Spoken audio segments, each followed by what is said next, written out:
Hello. Today we get to continue reading in 1 Samuel, starting with chapter 9. There was a man of Benjamin whose name was Kish, the son of Abiel, son of Zeror, son of Bechorath, son of Aphiah, a Benjamite, a man of wealth. And he had a son whose name was Saul, a handsome young man. There was not a man among the people of Israel more handsome than he. From his shoulders upward, he was taller than any of the people. Now the donkeys of Kish, Saul's father, were lost. So Kish said to Saul his son, "Take one of the young men with you and arise, go and look for the donkeys."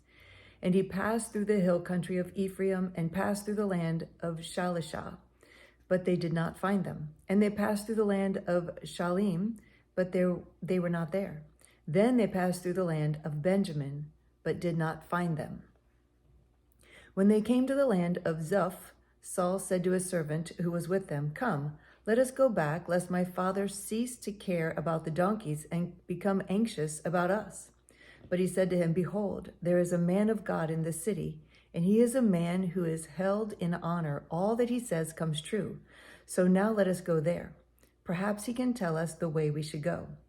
Then Saul said to his servant, "But if we go, what can we bring the man? For the bread in our sacks is gone, and there is no present to bring to the man of God. What do we have?" The servant answered Saul again, "Here, I have with me 1/4 of a shekel of silver, and I will give it to the man of God to tell us our way. Formerly in Israel, when a man went to inquire of God, he said, 'Come, let us go to the seer,' for today's prophet was formerly called a seer."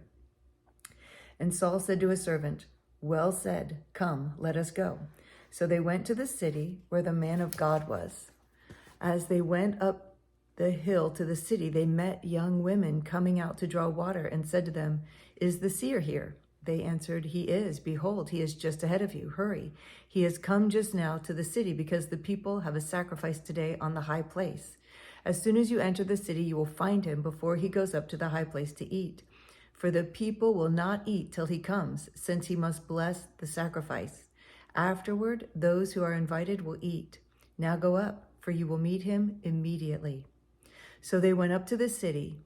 As they were entering the city, they saw Samuel coming out toward them on his way up to the high place. Now the day before Saul came, the Lord had revealed to Samuel, "Tomorrow about this time I will send you a man from the land of Benjamin, and you shall anoint him to be prince over my people Israel. He shall save my people from the hand of the Philistines. For I have seen my people, because their cry has come to me." When Samuel saw Saul, the Lord said to him, "Here is the man of whom I spoke to you. He it is who shall restrain my people." Then Saul approached Samuel in the gate and said, "Tell me, where is the house of the seer?" Samuel answered Saul, "I am the seer. Go up before me to the high place, for today you shall eat with me, and in the morning I will let you go and will tell you all that is on your mind. As for your donkeys that were lost 3 days ago, do not set your mind on them, for they have been found. And for whom is all that is desirable in Israel? Is it not for you and for all your father's house?" Saul answered, "Am I not a Benjamite from the least of the tribes of Israel? And is not my clan the humblest of all the clans of the tribe of Benjamin? Why then have you spoken to me in this way?" Then Samuel took Saul and his young man and brought them into the hall and gave them a place at the head of those who had been invited, who were about 30 persons. Samuel said to the cook, "Bring the portion I gave you, of which I said to you, put it aside." So the cook took up the leg and what was on it and set it before Saul. And Samuel said, "See, what was kept is set before you. Eat, because it was kept for you until the hour appointed, that you might eat with the guests." So Saul ate with Samuel that day. And when they came down from the high place into the city, a bed was spread for Saul on the roof, and he lay down to sleep. Then at the break of dawn, Samuel called to Saul on the roof, "Up, that I may send you on your way." So Saul arose, and both he and Samuel went out into the street. As they were going down to the outskirts of the city, Samuel said to Saul, "Tell the servant to pass on before us." And when he passed on, "Stop here yourself for a while, that I may make known to you the word of God." Chapter 10. Then Samuel took a flask of oil and poured it on his head and kissed him and said, "Has not the Lord anointed you to be prince over his people Israel? And you shall reign over the people of the Lord, and you shall save them from the hand of their surrounding enemies. And this shall be the sign to you that the Lord has anointed you to be prince over his heritage. When you depart from me today, you will meet 2 men by Rachel's tomb in the territory of Benjamin at Zelzah. And they will say to you, 'The donkeys that you went to seek are found.' And now your father has ceased to care about the donkeys and is anxious about you, saying, 'What shall I do about my son?' Then you shall go from there farther and come to the oak of Tabor. 3 men going up to God at Bethel will meet you there, one carrying 3 young goats, another carrying 3 loaves of bread, and another carrying a skin of wine. And they will greet you and give you 2 loaves of bread, which you shall accept from their hand. After that you shall come to Gibeath Elohim, where there is a garrison of Philistines. And there, as soon as you come to the city, you will meet a group of prophets coming down from the high place with harp, tambourine, flute, and lyre before them, prophesying. Then the Spirit of the Lord will rush upon you, and you will prophesy with them and be turned into another man. Now when these signs meet you, do what your hand finds to do, for God is with you." Wow, what a word. "Then go down before me to Gilgal, and behold, I am coming down to you to offer burnt offerings and to sacrifice peace offerings. 7 days you shall wait until I come to you and show you what you shall do." When he turned his back to leave Samuel, God gave him another heart. And all these signs came to pass that day. When they came to Gibeah, behold, a group of prophets met him, and the Spirit of God rushed upon him, and he prophesied among them. And when all who knew him previously saw how he prophesied with the prophets, the people said to one another, "What has come over the son of Kish? Is Saul also among the prophets?" And a man of that place answered, "And who is their father?" Therefore, it became a proverb, "Is Saul also among the prophets?" When he had finished prophesying, he came to the high place. Saul's uncle said to him and to his servant, "Where did you go?" And he said, "To seek the donkeys. And when we saw that they were not found, we went to Samuel." And Saul's uncle said, "Please tell me what Samuel said to you."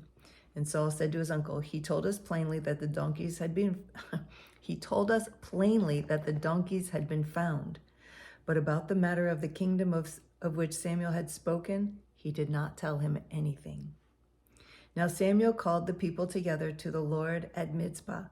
And he said to the people of Israel, "Thus says the Lord, the God of Israel, I brought up Israel out of Egypt, and I delivered you from the hand of the Egyptians and from the hand of all the kingdoms that were oppressing you. But today you have rejected your God, who saves you from all your calamities and your distresses. And you have said to him, 'Set a king over us.' Now therefore present yourselves before the Lord by your tribes and by your thousands." Then Samuel brought all the tribes of Israel near, and the tribe of Benjamin was taken by lot. And he brought the tribe of Benjamin near by its clans, and the clan of the Matrites was taken by lot. And Saul, the son of Kish, was taken by lot. But when they sought him, he could not be found. So they inquired again of the Lord, "Is there a man still to come?" And the Lord said, "Behold, he has hidden himself among the baggage." Then they ran and took him from there. And when he stood among the people, he was taller than any of the people from his shoulders upward. And Samuel said to all the people, "Do you see him whom the Lord has chosen? There is none like him among all the people." And all the people shouted, "Long live the king." Wow. He didn't really have a choice. He wasn't asked, "Do you want to be king?" He was told, "You're going to be king." And he went and hid. Then Samuel told the people the rights and duties of the kingship, and he wrote them in a book and laid it up before the Lord. Then Samuel sent all the people away, each one to his home. Saul also went to his home at Gibeah, and with him went men of valor whose hearts God had touched. But some worthless fellows said, "How can this man save us?" And they despised him and brought him no present, but he held his peace. Chapter 11. Then Nahash the Ammonite went up and besieged Jabesh Gilead, and all the men of Jabesh said to Nahash, "Make a treaty with us, and we will serve you." But Nahash the Ammonite said to them, "On this condition I will make a treaty with you, then that I gouge out all your right eyes, and thus bring disgrace on all Israel." The elders of Jabesh said to him, "Give us 7 days respite, that we may send messengers through all the territory of Israel. Then, if there is no one to save us, we will give ourselves up to you." When the messengers came to Gibeah of Saul, they reported the matter in the ears of the people, and all the people wept aloud. Now behold, Saul was coming from the field behind the oxen, and Saul said, "What's wrong with the people, that they are weeping?" So they told him the news of the men of Jabesh. And the Spirit of God rushed upon Saul when he heard these words, and his anger was greatly kindled. He took a yoke of oxen and cut them in pieces and sent them throughout all the territory of Israel by the hand of the messenger, saying, "Whoever does not come out after Saul and Samuel, so shall it be done to his oxen." Then the dread of the Lord fell upon the people, and they came out as one man. When he mustered them at Bezek, the people of Israel were 300,000, and the men of Judah 30,000. And they said to the messengers who had come, "Thus shall you say to the men of Jabesh Gilead, tomorrow, by the time the sun is hot, you shall have salvation." When the messengers came and told the men of Jabesh, they were glad. Therefore the men of Jabesh said, "Tomorrow we will give ourselves up to you, and you may do to us whatever seems good to you." And the next day Saul put the people in 3 companies, and they came into the midst of the camp in the morning watch and struck down the Ammonites until the heat of the day. And those who survived were scattered, so that no 2 of them were left together. Then the people said to Samuel, "Who is it that said, 'Shall Saul reign over us?' Bring the men that we may put them to death." But Saul said, "Not a man shall be put to death this day, for today the Lord has worked salvation in Israel." Then Samuel said to the people, "Come, let us go to Gilgal, and there renew the kingdom." So all the people went to Gilgal, and there they made Saul king before the Lord in Gilgal. There they sacrificed peace offerings before the Lord, and there Saul and all the men of Israel rejoiced greatly. Wow. What a great story. I love it.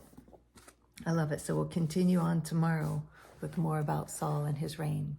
So thank you for joining me today as we read the word. I love you so much. I look forward to reading with you again tomorrow. Bye.